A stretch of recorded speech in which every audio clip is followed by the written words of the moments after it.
आज जालना शहर के गांधी चौक में शिवसेना उद्धव बालासाहेब ठाकरे गुट की ओर से सरकार के खिलाफ जन आक्रोश आंदोलन किया गया। इस प्रदर्शन में सैकड़ों शिवसैनिकों ने हिस्सा लिया और मुख्यमंत्री, उप मुख्यमंत्री और उनके मंत्रियों के खिलाफ जमकर नारेबाजी की। जिला प्रमुख भास्कर आंबेडकर के नेतृत्व में हुए इस प्रदर्शन में आरोप लगाया गया है कि सरकार के मंत्री बिना कमीशन लिए कोई विकास कार्य नहीं करते और चेतावनी दी गई है कि जनता अब चुप नहीं बैठेगी। तो निश्चितपणानं की आज राज्याच्या मंत्रिमंडळाकडे जर आपण बघितलं तर लाज वाटावी असे त्यांचे एक एक प्रकार उघडकीस येत आहेत।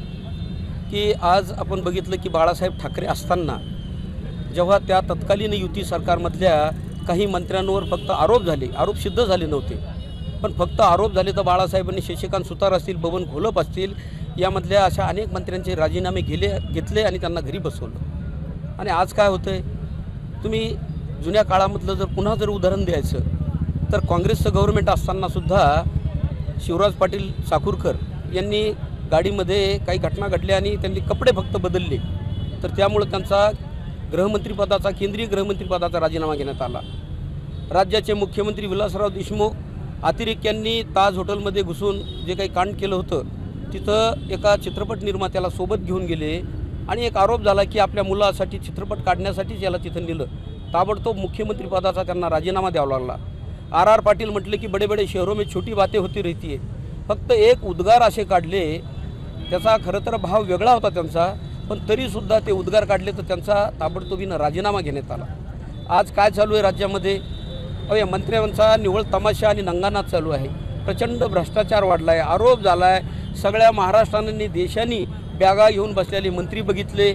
एका गरीब हॉटेलमधल्या कामगाराला आणि त्यांच्या मॅनेजरला टावेलवर येऊन बुक्क्यानं मारणारा, ठोसे मारणारा, बॉक्सिंग करणारा एक आमदार तोही बघण्यात आला आहे। त्यानंतर म्हणजे एकीकडं अंधश्रद्धा निर्मूलन त्याचा कायदा करायचा, दुसरीकडे यांचा मंत्रीच, राज्याच्या मंत्रिमंडळातला मंत्रीच जादूगर आणि ते जादूटोणं करणारे घेऊन उडा बंब होऊन त्यांच्यासमोर बसतोय मंत्री, आणि या सगळ्या लोकांचे राजीनामे होत नाहीत। राज्याच्या कृषी मंत्री अत्यंत संवेदनशील शेतकऱ्यांशी संबंधित असलेलं खातं, त्यांच्याबद्दल अनेकदा की कशाचे डेगळाचे पंचनामे करायचे का, तुम्ही कर्ज घेता शेतकरी आणि यामधून साखरपुडे आणि लग्न करतात, असे वेगवेगळे उद्गार काढतात तरी त्यांचा राजीनामा होत नाही। म्हणजे अशा किती मंत्र्यांचे नावं सांगायचे। ही सर्व प्रकरणं बाहेर आल्यानंतर सुद्धा या कलंकित मंत्र्यांचा राजीनामा घेतला जात नाही, म्हणजे सरकारना जनमताची, लोकभावनेची चाड नाही, म्हणून आम्ही आज हे आक्रोश आंदोलन इथं या ठिकाणी धरणे धरून या ठिकाणी करण्यात आलेला आहे। सरकारने त्यांचा प्रताप बघितला की ते कशामध्ये निष्णात आहेत। ते विधानसभेचं अधिवेशन चालू असताना रमी खेळतायत, म्हणजे एक खेळ खेळतायत। मग त्यांना काय केलं सरकारने, अरे तुम्ही कृषीपेक्षा तुम्ही खेळ मंत्री व्हा मग, आणि क्रीडा मंत्री होणं हा क्रीडा प्रकार त्यांनी आता ऑलिम्पिकमध्ये आणू नये असं मला वाटतं की म्हणून सरकारने त्यांना बक्षिसी दिली की ऑलिम्पिकमध्ये ह्या खेळाचा समावेश व्हावा रमीचा। आम्ही जनजागरण करणार, गावागावामध्ये लोकांना हे सगळं सांगणार की बाबा की आज राज्यामध्ये प्रचंड भ्रष्टाचार वाढलेला आहे। आज अनेक मंत्री टक्केवारी घेतल्याशिवाय विकास कामांना निधी देत नाही, हे अगदी गाव पातळीपर्यंत कार्यकर्त्यांना माहिती आहे। एवढा भ्रष्टाचार तुम्ही सहन कसे करता? तुम्ही पेटून उठलं पाहिजे, जनतेनं पेटून उठलं पाहिजे आणि अशा या भ्रष्ट सरकारच्या विरोधामध्ये रस्त्यावर उतरलं पाहिजे।